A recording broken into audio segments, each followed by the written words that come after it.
Hello everyone! Happy Tuesday! I hope everyone is doing great today. Today is a very exciting show. Welcome to Much Ado About Gaming. My name is Jessa Blackthorne, and I am so excited to bring you some awesome WizKids announcement. We got a recap on a game that we announced last week, so that's coming. We have an announcement of a brand new game today that we're also going to be unboxing, so it's gonna be great. I am so excited. I hope everybody is staying cool. I know that there's a heat wave in a lot of places, here included. I'm melting right now, and my window's open, so if you hear some weird noises, I apologize. I live next to a bus stop. I can't help it. But I am really, really excited to bring you such an awesome show today. If you have any questions as we progress through this show, be sure to type them in the chat. I can see the chat where I'm sitting, so type question in all caps and then your question so I can take a look and answer it. Of course, I have my co-host Noodles the Penguin here today. He is our mascot here on Much Ado About Gaming, and he loves board games just as much as I do. Alright, so with that all being said, I am excited to get the show started. Just making sure everyone can hear me okay. Just doing a quick check here. And then we will dive right into the announcements, which I am very excited about. They're amazing. So I am super thrilled for what we got today for you. Alright. Cool. Let's get rolling. Thank you, Robin, for letting me know y'all can hear me. Let's get going.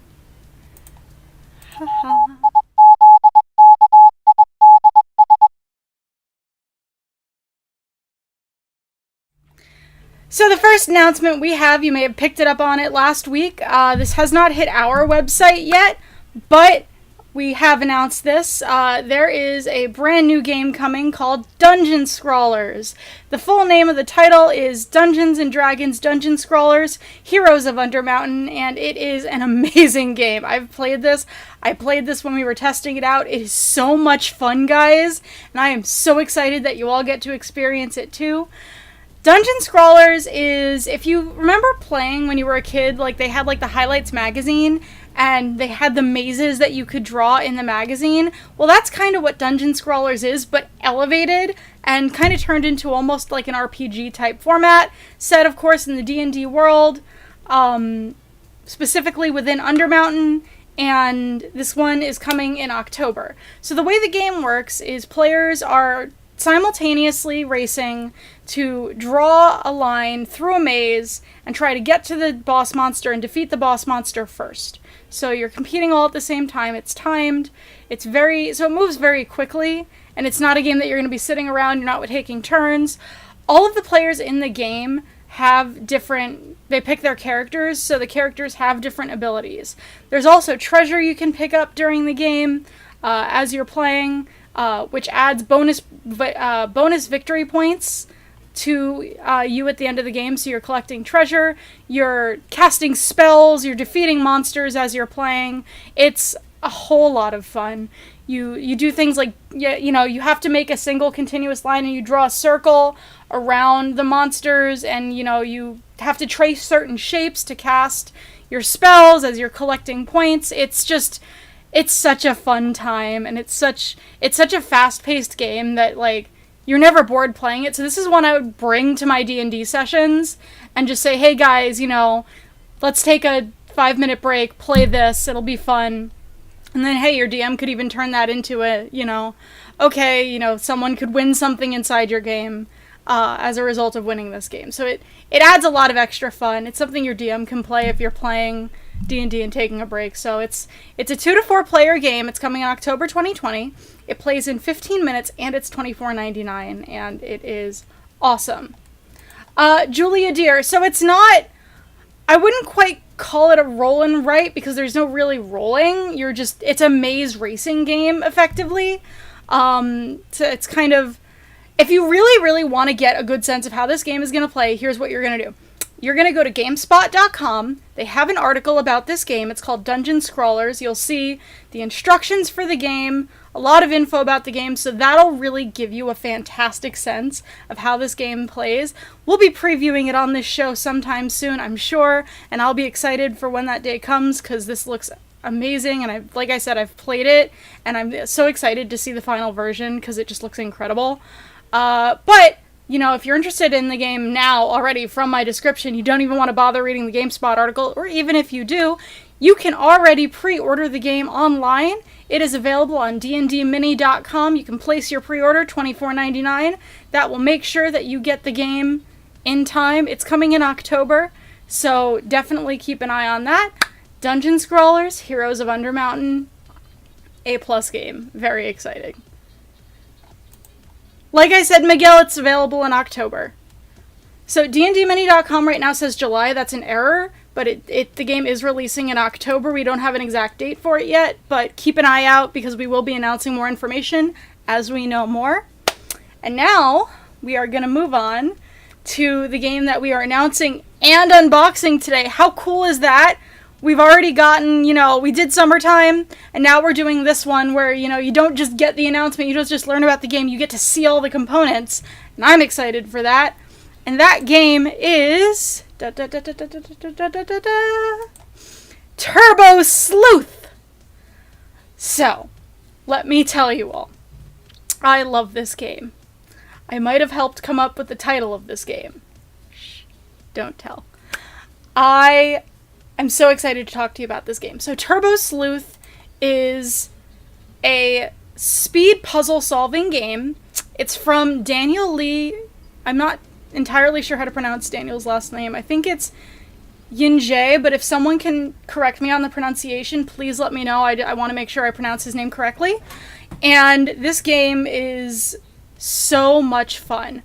So in the game, you are a detective, and you are trying to solve a murder by linking suspects and clues based on puzzle cards that are in the middle of the table.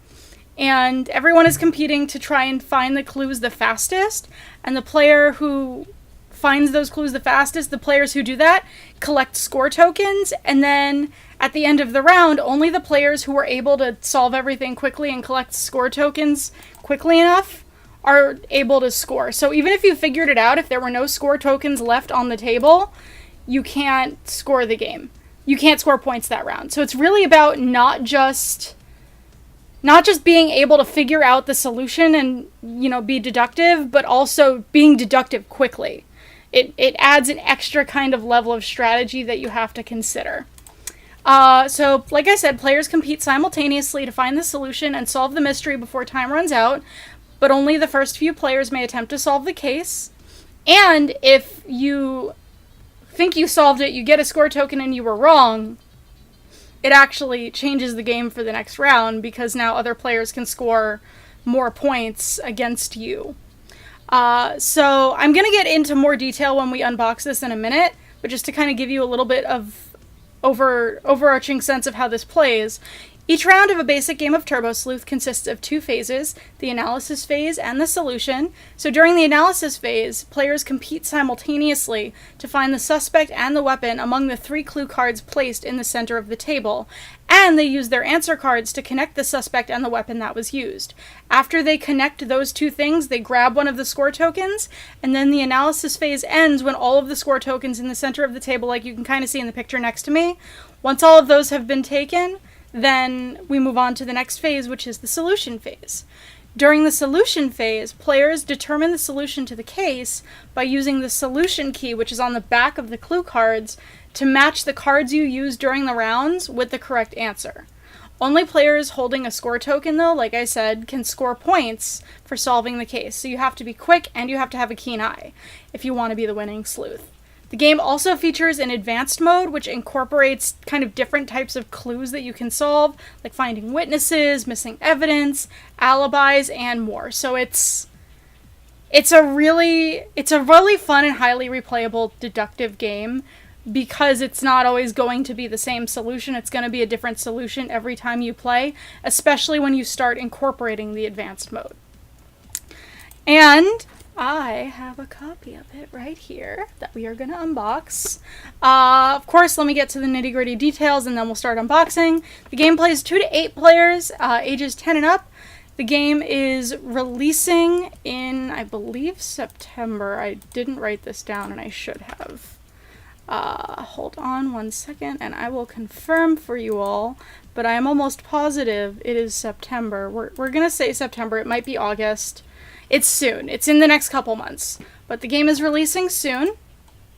And it's for ages 10 and up. It plays in 20 minutes, so it's super quick. And it's only $19.99, and that is, let me tell you, the perfect price point for what you get with this game. It's very, it's not a huge whole ton of stuff. But this is, with so much replayability, $20 is like A+ for the amount of stuff you get. Eric, the show is not about Dice Masters, so unfortunately I can't answer questions about Dice Masters today or HeroClix. We are talking about board games, and we are talking about Turbo Sleuth.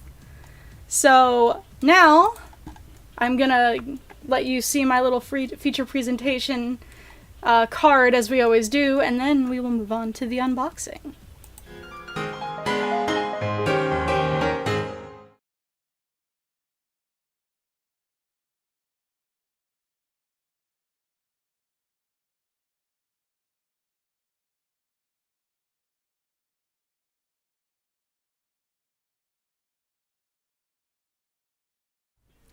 Sorry about that delay.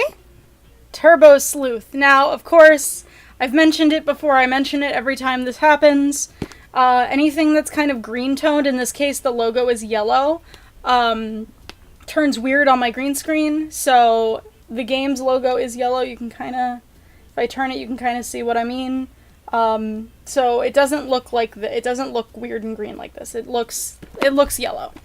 But yeah, so this is the box for the game. Wait, I gotta do the influencer thing. Yep, so there's the cover. I really love the cover art on this. I think it's so fun and thematic.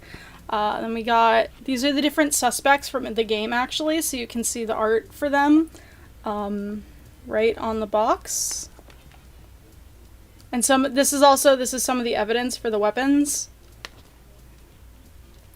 So there's that, and now we unbox it. Ooh. Wait, I can balance. We have, of course, the WizKids pamphlet. It has lots of information about our upcoming games. If you want to see some info about some games we haven't announced yet, it's in the WizKids pamphlet. So I know Jinja has it in there, so pick up Jinja if you want the tea.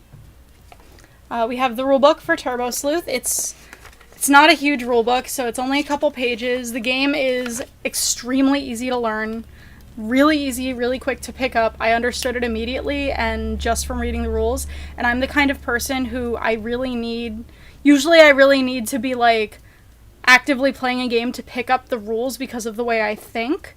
But with Turbo Sleuth, I fully understood the rules just by reading the rulebook. So the rulebook's really well done. Definitely very good, very well written, very easy to learn. Next up, I did not punch these yet, but we have the tokens. So these are what I was talking about with the score tokens, and they are double-sided. So this is the light side, and then on the back you have the dark side, and they will score you different amounts of points at the end of the game, depending on which side they're flipped to. So they actually, each side is worth a different amount of points. So if at the end of the game you have light tokens, they're worth 1 point. If you have dark tokens, they're worth 2 points. And what I mean when I say that, players can make things harder for you at the end of a round is if you have a light token and let's say you get the solution wrong, you return the token to the pool but flip it to the dark side, so now one of your opponents can actually benefit from your mistake because now there's a 2-point token in the pool. So one of the other really cool things about that is that you're trying to be the fastest because you want to be the first one to get to the 2-point tokens, because players who finish sooner are going to have access to the more valuable tokens first. Now we have, and I'll show you all the insert in a minute, but these are the clue cards. So they're like a antique-y kind of yellow white color. They look weird on the screen, but I promise top-down camera coming very, very, very soon, and I will be able to do these unboxings on a tabletop. I am so excited for that, let me tell you. So these are the clue cards. You can kind of see. I almost want to turn off the green screen, but I'm scared to. Yeah, there you can kind of see it. So these are the different clues and suspects, and there are 8 of them, and they are also double-sided. So on the backs of these clue cards are basically, it's the key for how to solve the game. So again, I hate things that are green-toned. There's also the sun. You know what? I'm going to close my my blinds, and that should help with the light. I apologize if... There, that should help. Whew! Sorry if I'm a little dark now, but you should be able to... Yes! Look at that! Beautiful. So, this is the suspects and the clues. So you can see, like, they have different things going on, and I'll explain. These little speech bubbles are actually incorporated into one of the advanced modes, which I will explain. But you also have the different shapes. You have the different murder weapons. Ministry of Dice. It's not my messy kitchen. It's just a green wall and actually not a pile of boxes anymore behind me. So that's really nice. But then the backs of these are the key to solving each case. So each of the clue cards has a letter from A to H. And what you do is, depending on the 3 clue cards that you put down on the table, you look at those clue cards and you say, okay, I'm going to put these in alphabetical order. And then based on the alphabetical order, it tells you the solution to that particular combination of clues. So if you've played Betrayal at House on the Hill, it's similar to how you kind of determine what the haunt is and who the betrayer is. It's a similar kind of concept of using that grid to determine it. But I'm gonna run you through an explanation of the game. Ministry of Dice, oh, I am! It's just that this is my sewing room, so it's actually kind of just bins of fabric that are overflowing, and bags of fabric, and cardboard boxes of fabric, and just fabric everywhere. But there are, like I said, there are 8 of these, and they're all double-sided. 3 of them, which are A, C, and E, contain the solve the case basic setup key. So they're all the keys are the same. In addition to the clue cards, and like I said, I'll explain the aspects of the advanced game in a minute. These are the answer cards. So there are 16 of these. So it's 8 sets of 2. And they're actually in the box, this is really nice. They come actually stacked in order. So the answer cards have one answer card is the suspects and the linked evidence, which again I'll explain in a minute. And one answer card is the murder weapon options, which are double-sided because there's two sides worth of them. And in the plastic, when you open the game, they're actually like stacked in this order. So it's suspects, evidence, suspects, evidence. So it makes it really, really easy. Like if you want to just bust it out of the plastic and play it immediately, you're not going to have to sit there organizing the cards to make sure that you have everything sorted correctly. So that was a really nice touch that I think that we took with doing this that allows it to be a very quick to pick up and play game. And those are all the components. Like, that's amazing. Before I get into explaining the rules in more detail, I just want to show the insert. So the insert's really nice. You have this slot right here. This slot right here, and this holds the answer cards. This is for the score tokens once you punch them out. And then, of course, the larger slot on top, which fits the clue cards, and then the rulebook right on top. Fits really nicely, but what's also really nice about this game is it's got few enough components that I kind of think about like sticking it in a dice bag, like a velvet dice bag, and you can just toss it in your bag, and it's really easy to carry around. So it's got a small footprint, and that makes it really easy to just, keep it with you and then pull it out for a quick game. It's not messy. It's not, lots of stuff everywhere. So it's like it's like a perfect travel game. 'Cause it's fun and lightweight, but you still have a lot of, like, it's deeper than a lot of travel games, I think, and it's very easy to transport and play on the go. And I really like that about this game. So, I'm going to talk to you now about how do you play the game? How do you play Turbo Sleuth? Well, let me tell you. So, when you set up the game, I'm going to kind of go through everything in order to make sure that I hit all the important points. Ministry of Dice. So, I think it's still really replayable. You have 8 clue cards, and hold on, now I have to do math.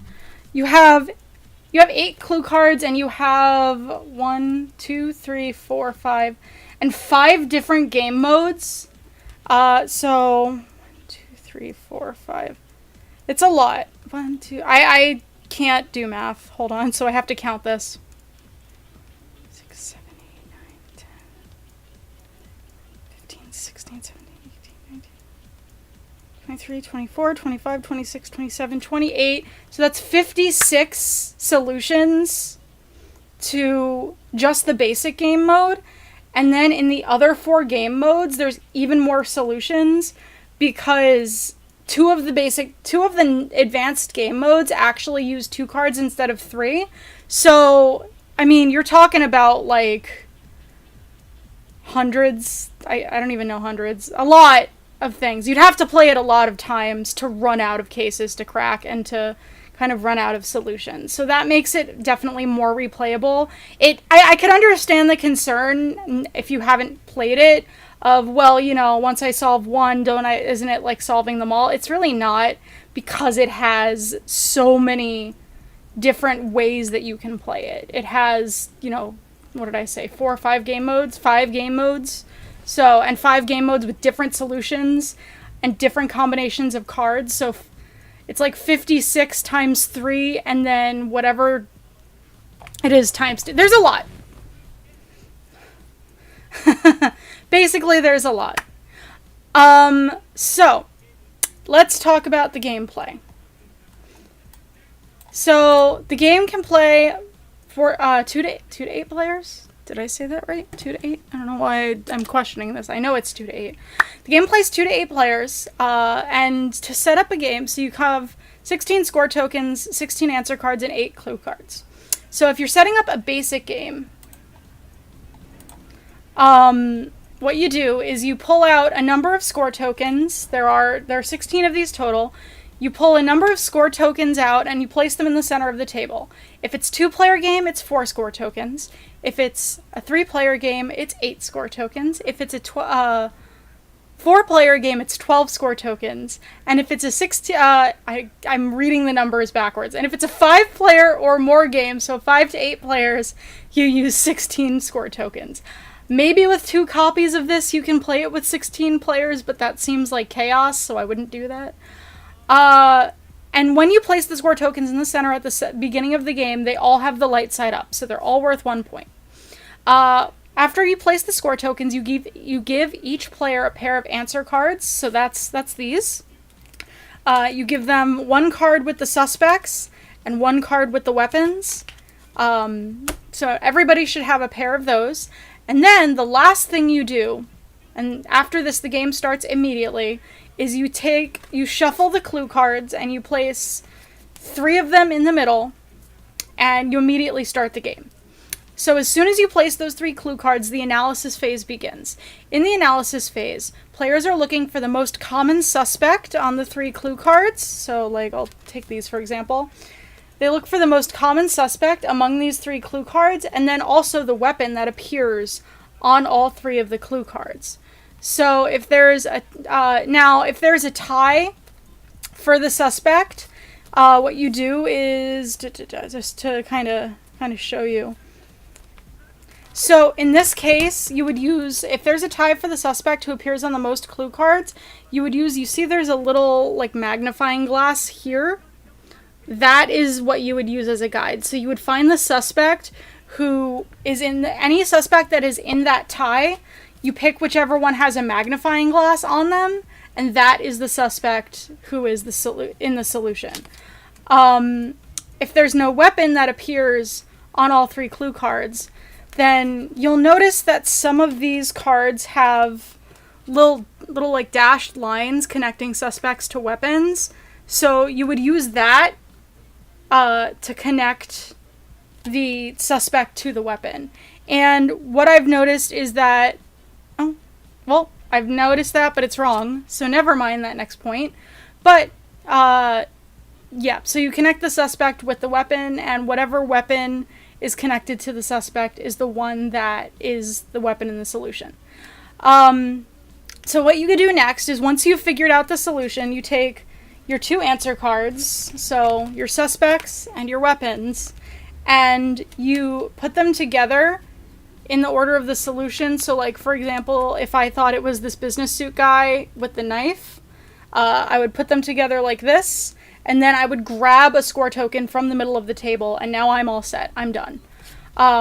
Once the score tokens have all been taken by players, then the round ends, and then we move on to the next phase, which is the solution phase. Also, when you take the score tokens, you don't...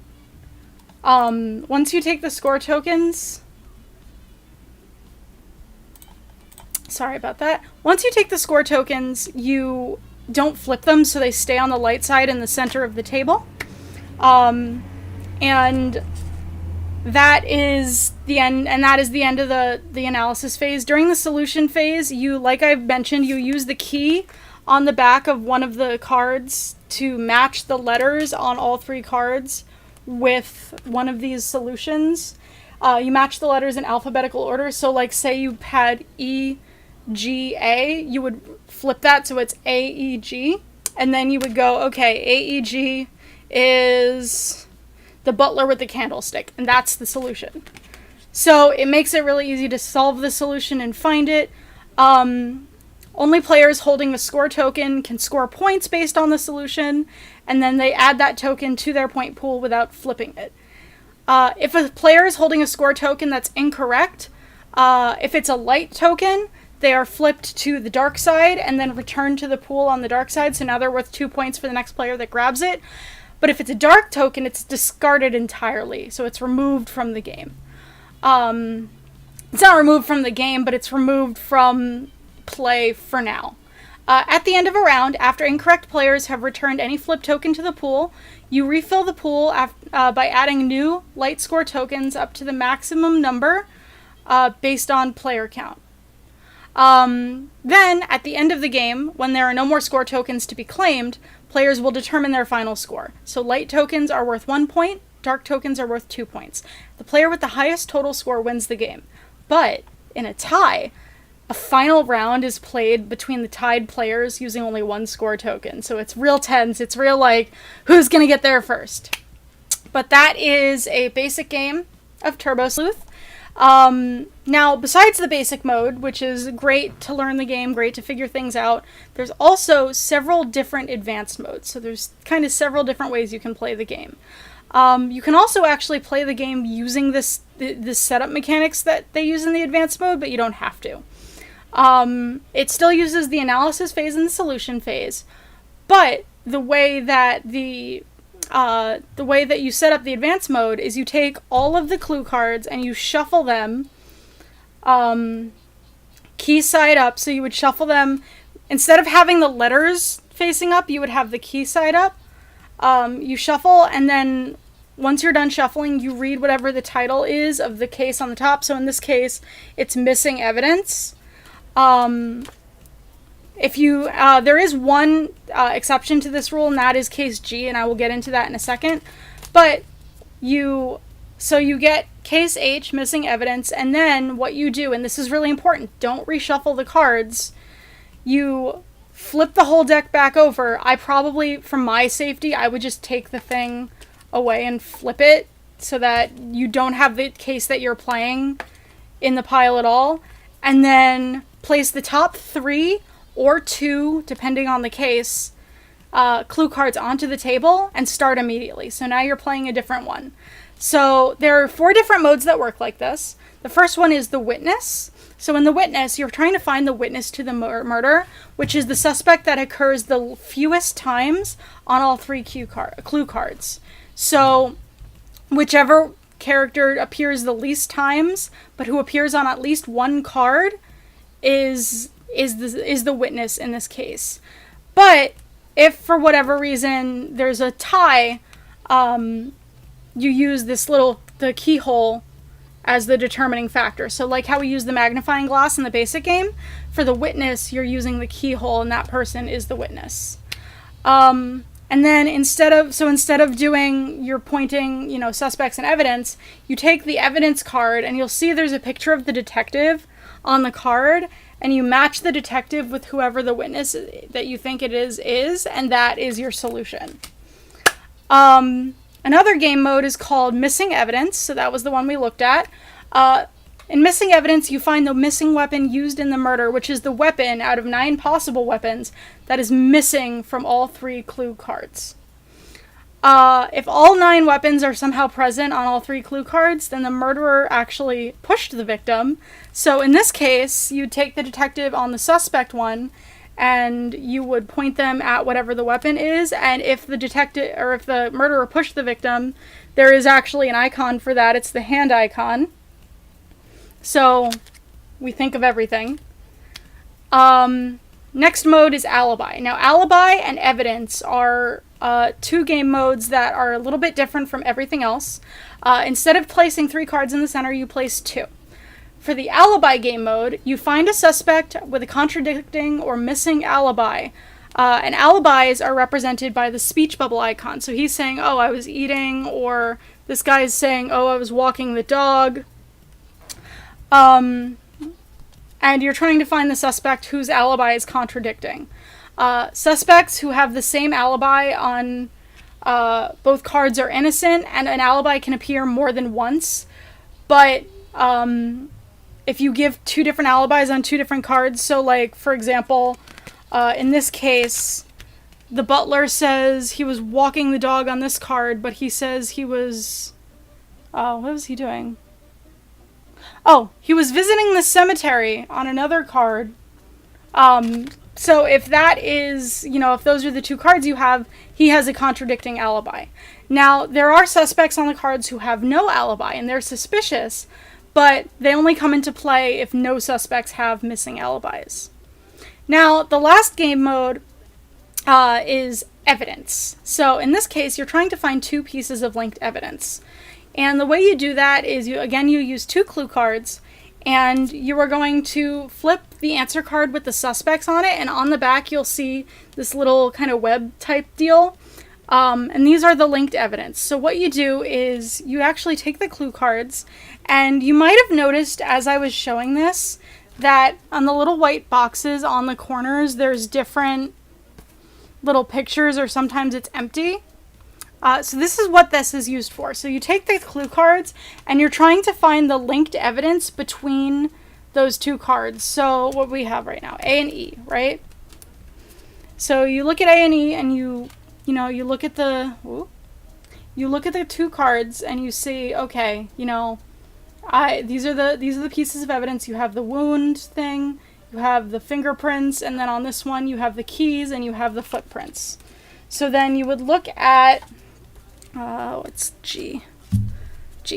So then you would look at this, and again, all of the special case modes have similar grids to the basic game setup, and you would say, okay, so for A and E, what linked evidence would occur here? So in this case, it could actually be, so you want to look at the ones that are linked between 2 different cards. Hi, Rakam. This game is called Turbo Sleuth. Yes, I should have put the logo on here, but I did not. Turbo Sleuth. It's a lot of fun. It's an upcoming game from WizKids. We're just announcing it now. You can check out more information on WizKids.com. And I'm just finishing up this explanation, so definitely stick around for the end of the show. So in this case, even if 2 pieces of linked evidence are on the same card, you want to look for the 2 pieces of evidence that are on different cards and match those. So for this one, you see we had the keys, which is here. We had the fingerprints, we had location, and we had the wound. And this is actually an unusual case because it could be either of them with location, wound, fingerprints, and keys. But I believe in this case, I should have checked this and I didn't. In this particular case, where is G? It would be the dropped item in the fingerprint, and that is because you remember before we talked about the magnifying glass determining where something is to kind of break ties, and in this case, because there was a tie, you look for the fingerprint, you look for the magnifying glass, which is with the fingerprint, so you would match the fingerprint and the keys as opposed to the wound and location. So, that is Turbo Sleuth. Like I said, I'm going to go back to the slide showing off the pictures. Turbo Sleuth plays 2 to 8 players, ages 10 and up. It plays in 20 minutes. It is a lot of fun. It has 5 different game modes. It has so much replayability, and it's really highly portable, so it's perfect for an on-the-go kind of game. You can sit down at a cafe table, bust it out. You know, now that we're opening things back up again, it might be nice to go out to a coffee shop and play a game, and you can do that with Turbo Sleuth. It is $19.99, and you can pre-order it at your friendly local game store or online today. And thank you so much for watching the show. I hope you had a good time. You can learn more about this game on WizKids.com. If you want to learn more about Dungeon Scrawlers, check out GameSpot.com for all the information about that. And I will see you next week. I love you. Noodles loves you. Have a great day, everyone. Bye!